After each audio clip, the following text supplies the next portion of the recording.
Good morning, Peterborough. My name is Jim Tubb, and it is time for your Sports Break on 92.7 C Triple FM here in Peterborough, Canada. This show can be streamed online at trentradio.ca, or you can follow what we're talking about on Twitter at SportsBreakTR. The weather outside today is a kind of cool -3. I would kind of count it as cool. It's no, Stitch surfing cool, but it's all right. A little bit of snow coming in today. A little nicer than last week. Last week was a little icy, a little slippery. Thought I'd fall. I thought I was going to fall and break a hip, honestly.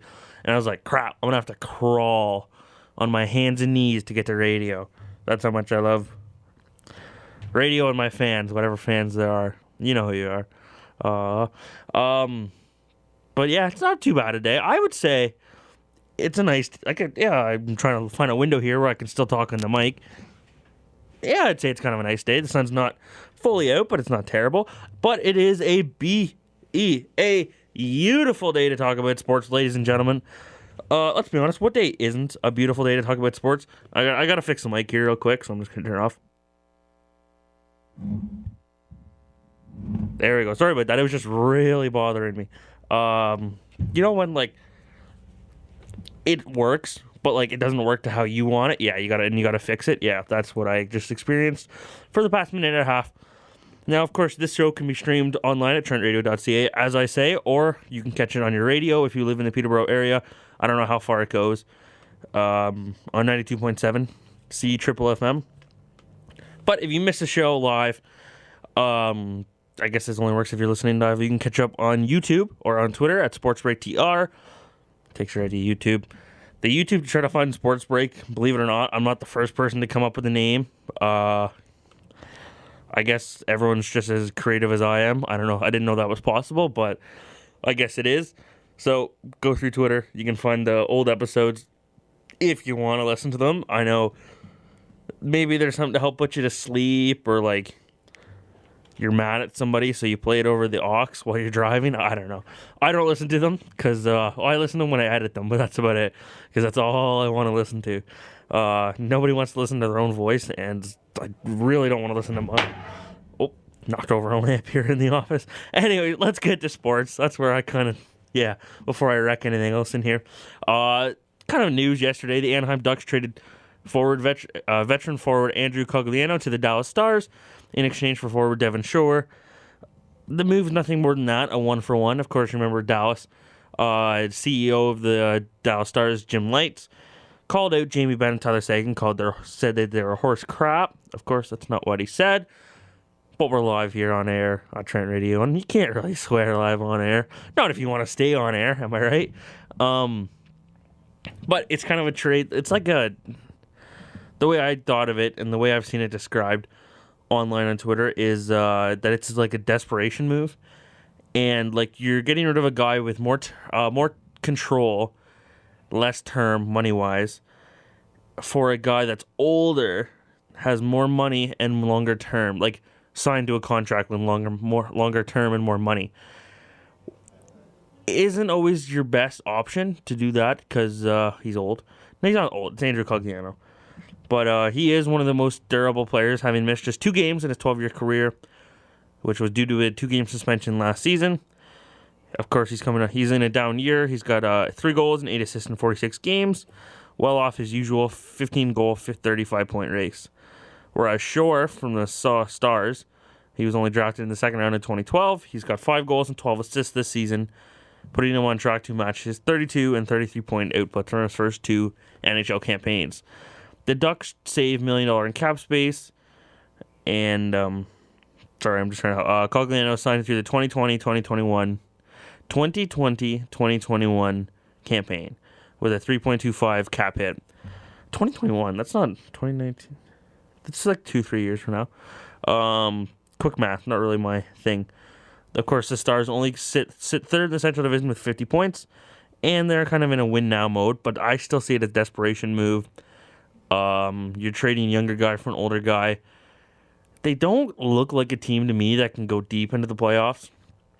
I'm not 100% sure what their end goal is, whether it's to make... Well, that's pretty silly. That was pretty silly. I just got radioed there. everyone's goal is to make the playoffs. If it's not, you had a failure of a season. But to win the championship, that's what the goal is. But I don't know what their expectations are, realistic expectations, because you have to be realistic sometimes with stuff like that. You can't just go in like, oh, we can win the cup every year when your team's literal garbage, like the Senators. I don't know, like, you just got to be realistic. I don't know what theirs are. Maybe they could win the first round. It depends who they play. I don't see it. I see them as a team that's probably going to either miss or just make it and get dummied in the first round. They've got Sagan, they've got Ben, but that's it, pretty much. They got Radulov, sure, Ben Bishop and net. They got some good young defensemen, but just nothing is clicking yet for Dallas. And I don't know if it's the personnel or the coaching staff or what, but it's just not working for Dallas. Now, another part of drama, kind of in the NHL, other than the Jim Light situation, is the Sergei Bobrovsky case in Columbus, Ohio. He was pulled in a game, 11 minutes left into a 4-0 loss to Tampa on January 8th. Bobrovsky went straight to the dressing room to get undressed and hit the showers. He was unable to return to the crease in the unlikely event that backup Joonas Korpisalo had to exit the game, and that kind of infuriated John Tortorella, who hit his 600th win. So congratulations, John Tortorella, on that. Not how you really don't want to get in the news after that about your star goaltender, who is a free agent after this season. Probably going to go to free agency, and you're going to lose him. Getting yanked in a 4-0 game and going to hit the showers and get undressed. So they sat him for the next game. And just kind of like, what are you doing, Bob? They just sat him out because John Tortorella doesn't believe in players are above the coach. And following that game, Seth Jones, Boone Jenner, and Cam Atkinson approached Bobrovsky on the tarmac and kind of talked to him about that. It was kind of a team decision more from the general manager and head coach to keep him out of the game on January 10th for disciplinary reasons. Up until then, that were kind of kept under wraps. It just came out yesterday what happened. And I'm on the back. I can understand why Tortorella did that. Whether you're a free agent or not, you're on a 10-year deal, on an expiring deal, rookie, whatever. If you get yanked, you're still like in the game, kind of, in the fact that you sit on the bench and you're expected to be ready in case your backup needs you to come in. And if your backup needs you to come in, that's your job. So let's say Korpisalo got hurt and Bob's sitting in the shower, rub-a-dub-dub with his little ducky, and what are they going to do then? Bobrovsky quick gets dressed? Like, sure, I know that sounds silly to say that, like, yeah, why wouldn't he get dressed? It delays the game. And I don't know if Columbus would get a penalty for that or not, but it just makes Columbus look bad that the goalie doesn't care enough, especially a star goaltender. Of course, they have to try to re-sign Panarin and Bobrovsky or trade them before then or just ride it out because they are third in the Metropolitan Division and they're probably going to make the playoffs again. So you think, like, well, do we trade even though we're in a playoff spot and make our team terrible? Or do we just try to ride it out and somehow hope we have playoff success? Who knows? They haven't really won a playoff series, I believe. I don't think they've won a playoff series at all. I know they had their first playoff win against Pittsburgh a couple years ago. I don't think they've had a playoff series win. But tough times right now in Columbus. Kind of hate to see it. A team like that imploding. I don't know like what they're going to be like next year. It'll be interesting to see. A couple retirements actually in the past couple days for the NHL. This one was yesterday. Josh Georges, the blue liner, retired after 13 seasons with the San Jose Sharks, Montreal Canadiens, and the Buffalo Sabres.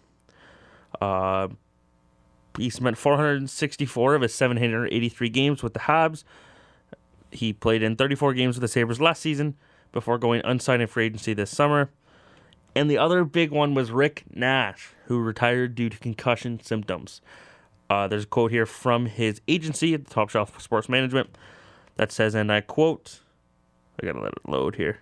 Due to unresolved issues / symptoms from the concussion sustained last March, Rick Nash will be forced to retire from the game of hockey.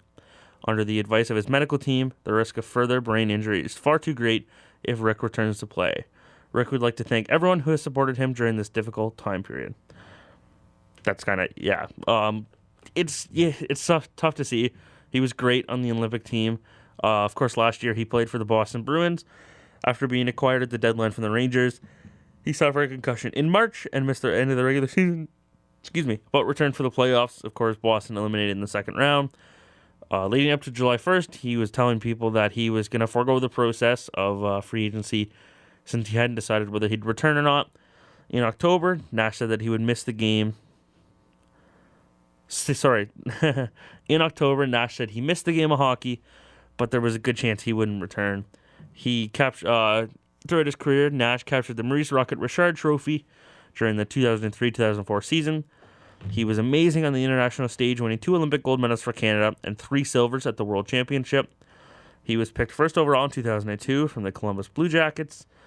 He played 674 games. He had 289 goals, 258 assists for 547 points. That was just with the Blue Jackets, sorry. He concluded his career with 437 goals and 805 points in 1,060 games, split, of course, between the Blue Jackets, Rangers, and Bruins. So great career for Rick Nash. It's too bad he had to end it like that. Nobody wants to see a player have to end his career because of concussions. Of course, I don't care what Daniel Carcelo says. Everyone knows of concussions. Nowadays, I should say, people know about concussions. I don't know about 10, 15 years ago, or even 5 years ago, maybe they didn't know about concussions. But it's something that's in the sport, and they are dialing it back. But Rick Nash had a good career, didn't get the Stanley Cup ring, which I'm sure he really wanted, but had a good, I keep saying it, he had a good career. I don't know if it's a Hall of Fame career. We will have to see in the next couple of years. I don't think it's a first ballot Hall of Famer. It's no Mariano Rivera, Roy Halladay, first ballot. But I think he'll get in eventually. There's a lot of, by the time, 10 years from now comes, people younger that watched him throughout his career, when he started his career and grew, have watched him and maybe think that he is more of a Hall of Fame player. And that's how he gets in. No big deal with that. I think maybe he should get in. Pretty good goal scorer. Almost had 500 goals. Really hard to do. Just because Alex Ovechkin makes goal scoring look easy does not mean goal scoring is easy. But that's it. I want to say congratulations to Rick Nash, Joe Sturgis on amazing careers. To make it to the NHL itself is amazing. To play a game, play hundreds of games, or 1,000 or 8,000 a game is phenomenal. It's something that Canadians around the world, or people around the world, I should say, dream about. Little kids, adults that are still hold on to it. It's an amazing feat. That's all I'm going to say. Good for them. And they won't be forgotten hockey. It'll be remembered for a long time, those 2 players. Now, one coach that's kind of getting forgotten is Randy Carlyle. The Ducks, of course, are on an 11-game losing streak. Not great. They lost Sunday to the Winnipeg Jets 4-3 in overtime to lead to their 11th straight loss. A reporter asked Randy Carlyle if his job was in jeopardy or if he thought he was going to lose his job. And he kind of called him a jerk and told him to shut up, essentially. Said, don't worry, no, my job's fine, be quiet. Essentially treating him like a pigeon. I don't know. That's how I kind of saw it. General manager for the Anaheim Ducks, Bob Murray, said after the game that, it's not my preference, this is, and I quote, while it's not my preference to make comments on the topic during the season, our recent play has led to many questions. Our fans are frustrated, rightfully so, and deserve a response from me. At this time, I'm not considering a coaching change. I am more focused on our players, specifically with who is going to step up in this situation. The way we played Sunday night was a step in the right direction, but we need much more. We need much, much more. We have higher expectations for this group, and they should expect more from themselves, end quote. The Ducks still remain with striking. They're still within the playoff realm, but not great times in Anaheim right now. I don't know if they need Gordon Bombay out there to coach and do the Duck, I'm not going to do a Duck call on air. That makes terrible audio. But I don't know what they're going to do in Anaheim, whether they fire Randy Carlyle or not. His last job was in Toronto, and his huge thing in Toronto was they gave up a lot of shots. And they didn't have the goaltender to stop it. They had James Reimer, and Jonathan Bernier, who's playing good in Detroit, and Reimer's not playing good in Florida. Doesn't matter. Randy Carlyle has been known as a guy who his team takes a lot of shots because he doesn't focus well on defense. His mentality is, we'll just take a lot of shots, but we'll take a lot of shots. They'll shoot on us a lot, but hey, you guys shoot a lot too. It all balances out. Not even close. So, and he's coached Anaheim before. He was there when they won the Cup, of course, in, I'm going to say 2003 or 6. 2006, I think. I can't remember. That was before my time. I was 6 at the time, so that it makes me an ancient man now. 13 years ago, wow. And he's coached this team, and he was fired already. It's the same core. It's still Corey Perry, Ryan Getzlaf. Like, that's the core that was there when he was there last. And the message is still the same, from what I'm understanding, through what I'm hearing online and Twitter and stuff like that. The message is still the same from the head coach down, and that doesn't change the play. There's no way that changes the play because it's the same message, which they have already tuned out once, which is why he was fired. So to bring him back and expect a lot of success is just, it befuddles me, honestly, that Bob Murray thinks that'll work. But that's Anaheim. That's not a big concern right now. That's a negative in the league right now. If you've been paying attention to the Pittsburgh Penguins, they started the season off tough, have gotten a lot better now. They are second in the Metropolitan Division, I believe. And they just signed goaltender Casey DeSmith to a 3-year contract with an average annual value of $1.25 million. The 24-year-old is enjoying his longest stretch of games in the NHL after only playing in 14 games last year. In 26 games this year, he has gone 12-7-4 with a .924 save percentage and a 2.47 goals against average. It's a pretty good backup behind Matt Murray, who, of course, started the year off terrible and is slowly getting back to his ways that he was when Marc-Andre Fleury was his backup. Pittsburgh's a team that you can no longer just... you can't really think they're too old now.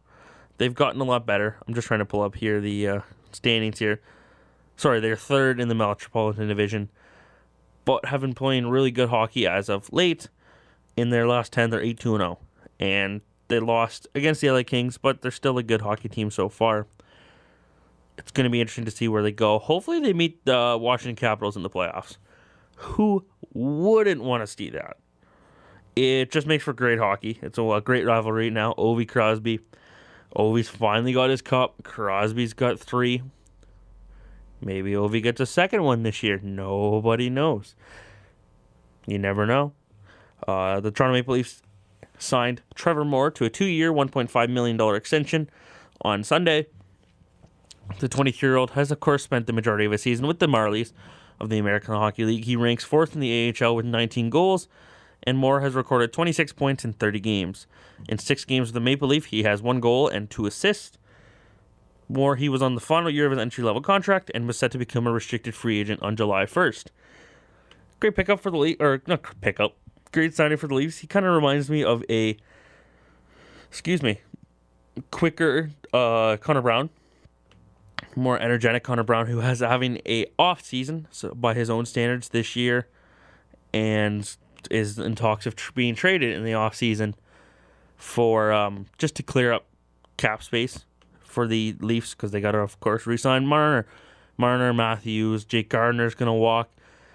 Jake Gardiner is a tough name to say right now. We're going to get to it if you watch the Leaf game last night. Of course, I forgot to mention the Leafs lost last night to the Colorado Avalanche by a score of 6-3. We're going to talk about that in a quick second here. Wasn't a great game for the Toronto Maple Leafs. We'll just get into it right now.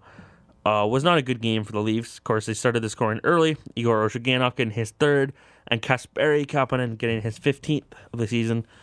And then Colorado kind of took over. Landeskog, Rantanen, Soderberg scored. Mitch Marner got his 18th. Carl Soderberg scored again. Matt Calvert and Soderberg got his first ever career hat trick in this game for his 15th goal of the year. Freddie Anderson returning to the game after missing 8 straight from a groin/flu injury. I know a flu is not an injury, but I'm just grouping him in because it kept him out of the game. You expected the Leafs to be better. They lost to Boston on Saturday, and that was a tough loss for the Leafs on Saturday because from what I watched of the game, they looked in it. They looked like they were controlling Boston for most of the game, but they didn't. They lost, and it just, you almost wonder, like, who's in whose head there? Is Boston in Toronto's head? Do they live there essentially? It's not a great look for the Leafs losing to Boston. I would say the Leafs are the superior team. It was only a 3-2 loss, but still, I don't want to say you hate to see it, but you kind of hate to see it. It just isn't a good look on the Leafs. And then losing to Colorado, who is many define as a one-line team with Mikko Rantanen, Nathan McKinnon, and I think I'm pretty sure Gabriel Landeskog is on that line. But it just doesn't look good on the Leafs. They put up to even Babcock pointed out, he's like, we're gonna put Johnny T. That's not a good Babcock impression. Opportunity. We're gonna put Johnny T. Zach Hyman, Mitch Marner. I'm just gonna stop with the accent. It's not working. They put John Tavares, Zach Hyman, and Mitch Marner on the line to go against McKinnon's line, the best line in hockey right now, and they didn't do their job. So you would expect if Tavares is on the tough line, Austin Matthews is just against, I don't want to say scrubs, but not their best line. So he should go off. He didn't. He had 2 assists on the night. Good for him. They didn't win. So he didn't have a good night. That's the way I see it. If you don't win, you didn't play that good. Because you could have played better to win. And I'm not the only one has the same views as that. There have been a lot of tough takes on the Maple Leafs. And more importantly, on one player, Jake Gardiner. I was last night, I was laying in bed after the game, going to sleep early because you got to get up early for radio. Got to be fresh and ready. I spent too many days yawning throughout the entire show, which was just disgusting to listen to back on the audio. I shouldn't have said anything. No, I'm going to yawn. Excuse me. Sorry for that. It better not start. I was just laying there, and I went through Twitter, and the hatred for Jake Gardiner was just absurd. Like, it's dated back to Game 7 against the Boston Bruins. And people just can't get over it. That Jake Gardiner is not a perfect hockey player. And we've known that from the start. He's great offensively. I don't want to say one of the best. I'd say a top 10 offensive. Just offensively part of, like, you just look at defensemen and their offensive capabilities. I'd say top 10 Jake Gardiner. Defensively, I could play better defense, pretty much. Or I know a lot of guys like that I played hockey with that could play better defense. He just sometimes doesn't make the best decisions. He'll throw a pass without completely looking, or he'll look and he'll throw the pass and it just goes to the other team. And you just look at him and you're like, Jake, what are you doing, man? And of course, Game 7 last year against the Bruins, he had probably one of the worst games you could have. And in a Game 7 nonetheless, and people gave it to him online, gave it to him on radio.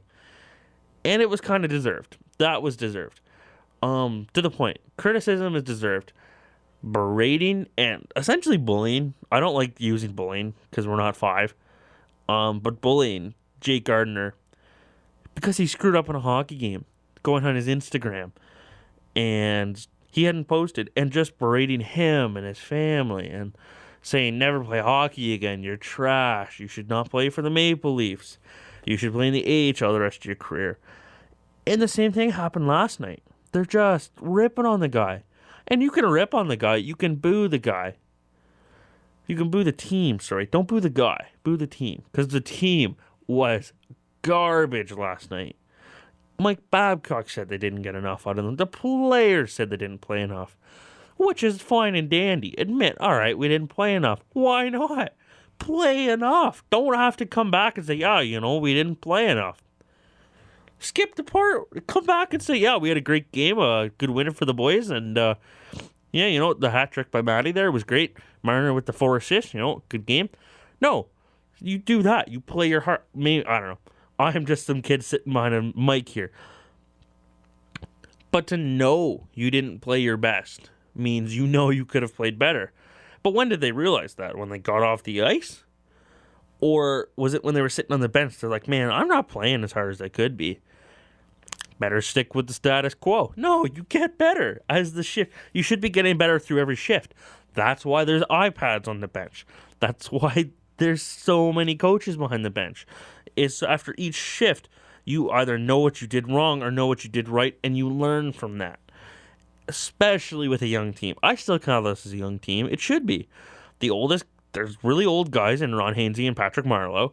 There's middle-of-the-age veterans. I shouldn't say middle-aged. It's NHL middle-aged. So Jake Gardiner, Morgan Riley, Nazem Kadri. I'm just going through the lineup here. No, and then everyone else is young. And it's their third year in the league for some of them. For some of them, it's their first year still. But you learn through every shift. But they're not. They're just saying, bad game. Bad game. You can't do that. You can't have 2 bad games in a row. And to have a team like Colorado with one good line, and you can't shut that line down, who does that remind you of? You ever heard of the Boston Bruins? You ever heard of their good line of Pratish Bergeron, David Pastrnak, and Brad Marchand? That's all they have. That's all they're ever going to have. They've got good defense. They got a pretty good goaltender, but they've only got one good line. And if you can't shut down one good line and they continuously beat you, you're never going to win. You're never going to beat Boston. And maybe the Leafs are never going to beat Boston, and that's going to be the story of the next 10 years. And maybe they'll win a cup in 10 years, but we want a cup now. Toronto wants a cup now, and they're good enough to win a... They're kind of good enough to win a cup now. The defense isn't good enough. And that's a story that's been beaten to death. And before we're getting far away from what I was talking about, but the defense and Jake Gardiner didn't have a good game. It happens. I know I just went and say, oh, well, if it happens, fixing the game. You can't fix everything. Sometimes after the game, it's a couple plays where you screwed up, you pass it to the other team, you gave it away, and it was your fault. And you own up to that. And a lot of Leafs players do. But last night, the Leafs have one of the quietest arenas in the league, and it's a known thing. You go there, it's a lot of people in suits that just sit in the bottom deck and watch the game. No one cheers. It takes a lot for people to cheer. And if they're losing, like they were in the game last night, it is quiet. Except for when they booed Jake Gardiner every time he touched the puck. It made it sound like Jake Gardiner had just been traded to the Ottawa Senators and he was playing for his first game back in Toronto. And people were booing the guy. And the Leafs kind of took exception. And they were like, what's going on? And I got a couple interviews here. Jake Gardiner, and then there's a collection of guys defending Gardiner in the Leafs here. They took it to heart, and they should, because they played like utter garbage. And it'll be interesting to see how they bounce back. But here's how the players took the booming. We'll talk about it more after, but here's how the players took it. That hasn't happened before. This is Jake Gardiner, sorry. Not something you want to hear. But plays happen in the game, and fans are passionate and they want to win. Your teammates have been very supportive, saying how great you are in the room. What's it mean to hear that and have it pick me up? Yeah, I mean, those are the guys that you play for, so it's good.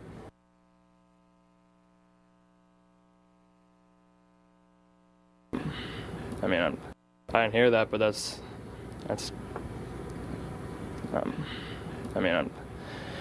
Guys does everything for this team. People don't give him enough credit ever. He's a guy that does a lot of plays for us out there. He makes a lot of stuff happen. It's pretty disappointing to hear that. During the game, I didn't really pay attention to it too much, but it's disappointing to hear that. I mean, like I said, that guy means a lot to this team. Not just on the ice, but off the ice as well. He's for all the young guys when we came in, he was a guy right away that let us come in and talk to us right away, and he means a big part of this team. And going forward, I'm sure he's going to be the same way. Jake's a great player. He's been a great player for this team for 8 years now, maybe more. And he comes to work every day like a pro. Works hard.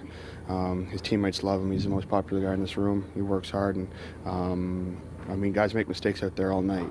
That's the way the game is. It's played on ice, so things happen. That can be unpredictable, and it just happens that ends up in the back of the net. If not, it's probably nothing play. So,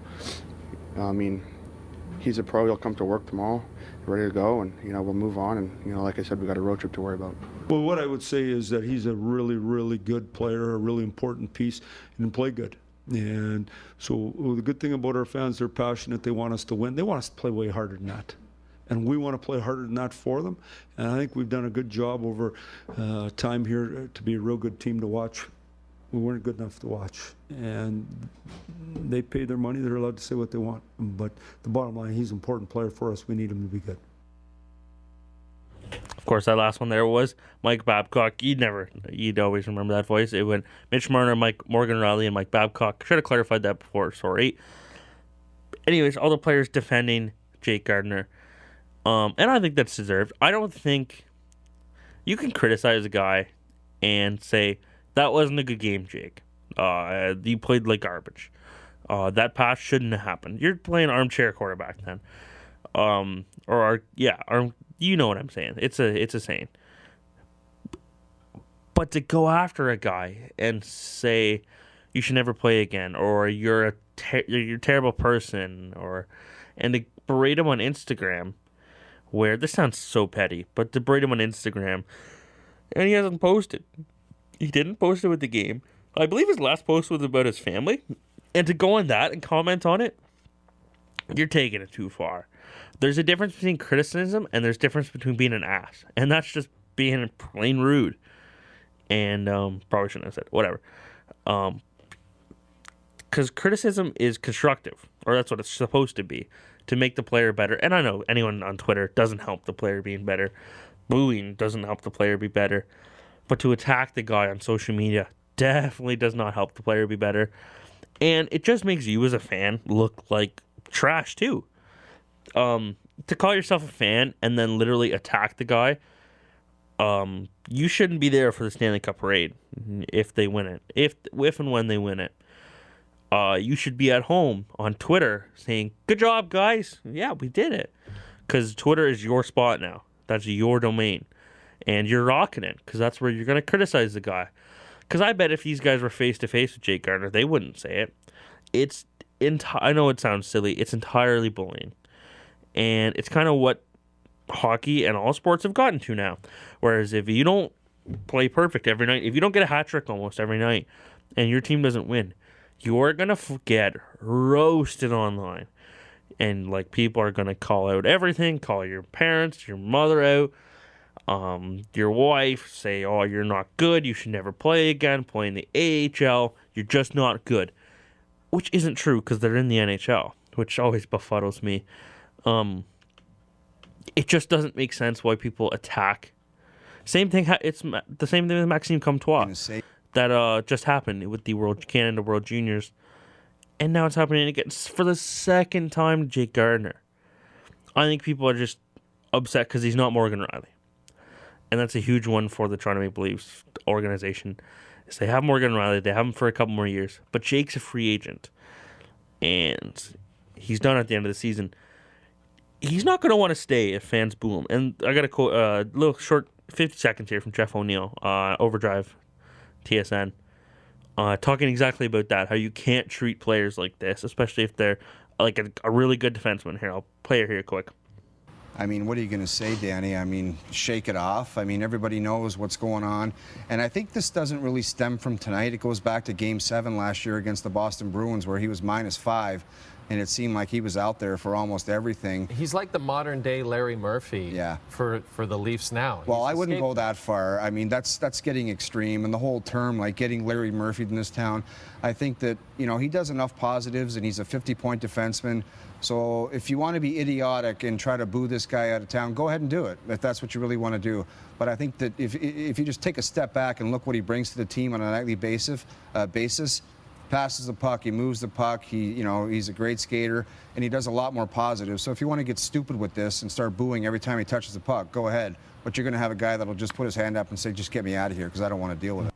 Great take by Jeff O'Neill. Of course, if you're just going to be on the guy and say you're not a good hockey, like you're just going to attack him, why would he want to stay in Toronto? Sure, they have a good hockey team, but there's a lot of places that have really good hockey teams that Jake Gardiner could go to. Jake Gardiner could somehow go to Tampa and get paid very little. Washington, Vegas, like all these really good teams. He doesn't have to stay in Toronto to win. Of course, Toronto, really nice core. Austin Matthews, Mitch Marner, Travis Dermott, Morgan Riley. Shouldn't have probably said Travis Dermott before Morgan Riley. But like a really good young core. Why wouldn't you want to be a part of that? Well, if the fans are going to treat you like utter garbage, why would you want to stay with that? I wouldn't want to stay with that. I wouldn't want to get paid 10. I almost put 10 out there. I don't know if I'd want to get paid $6 million to get that. Well, of course, that's counterintuitive because I would love to get paid $6 million to have a Toronto Maple Leaf logo on my chest every night, but that's different. I don't have the option to go anywhere else. Anyways, if you're Gardiner, you don't want to play in that situation because it's not positive.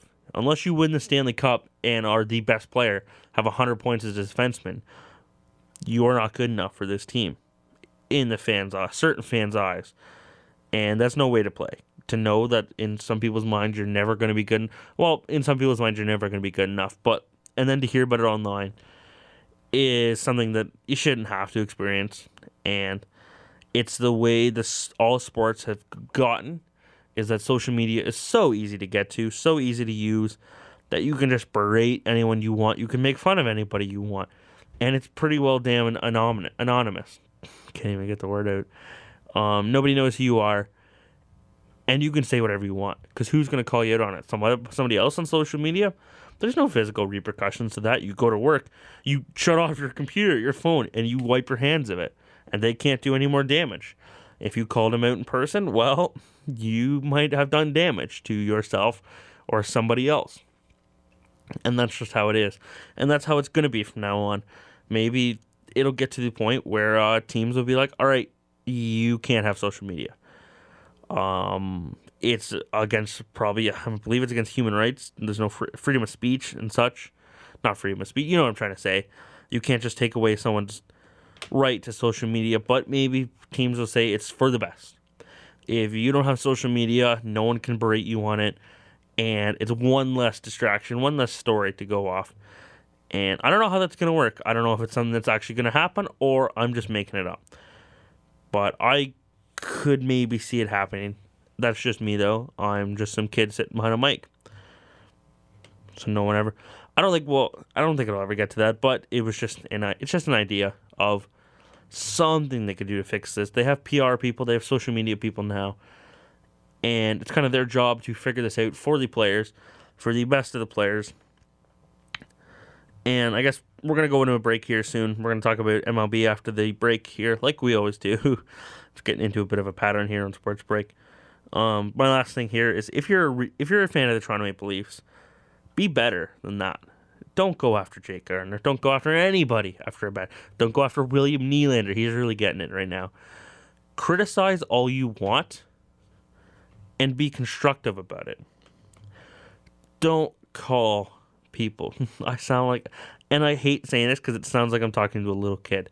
Don't call people names. What is that going to do? You think you're a hero because you're online making fun of people, making fun of NHL athletes, any athlete. But we're focused on the Leafs right now. You think you're a hero because you're making fun of them? You're not doing squat. Maybe your criticism is not doing anything. So take that as your own lesson. Maybe just be quiet. Watch the game. They suck. That's too bad. It sucks. They're working on it. I'm assuming they're going to work on it because they want to win as much as you want them to win. You're not helping. You're not Mike Babcock. You're not Brendan Shanahan, Kyle Dubas. You're not going to do anything by talking online. So smarten up and just watch the game. Be a fan of the Toronto Maple Leafs. Don't attack the players. Want the best for the players. And the best things will happen for the players. And that's all I'm going to say on that. It's just be a good person and a good hockey fan. For gosh sakes.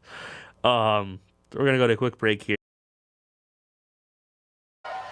We are back here, ladies and gentlemen, for your sports break here on 92.7 C Triple FM, broadcasted through the wonderful facilities here at TrentRadio.ca, Trent Radio and TrentRadio.ca here in the beautiful Peterborough, Canada. The weather outside is still around -3. Actually, let me refresh. It's still -3 as of 9:44. 2 minutes ago. Up to date, ladies and gentlemen. Still the same as it was before, I'll be honest. Wind chill's down to a -5. Nothing too crazy. Kind of like the MLB offseason right now, I'm going to be completely honest. Hasn't really been the craziness that it's been hyped up to be for the last 2 years. I can remember for the longest time in the past 2, even when the Blue Jays made the playoffs in 2015, that was a story. Of course, we all loved it here in Canada. and we're super excited that it happened. But also a huge story at the time was the fact that this 2019 free agency class was going to be an amazing class for free agents. Of course, you got your big guys there in Harper, Manny Machado. There was also the option for David Price, Clayton Kershaw to opt out. Josh Donaldson at the time was huge free agent. Of course, we know he isn't as great as he was then. Jose Fernandez was supposed to be a free agent at the time.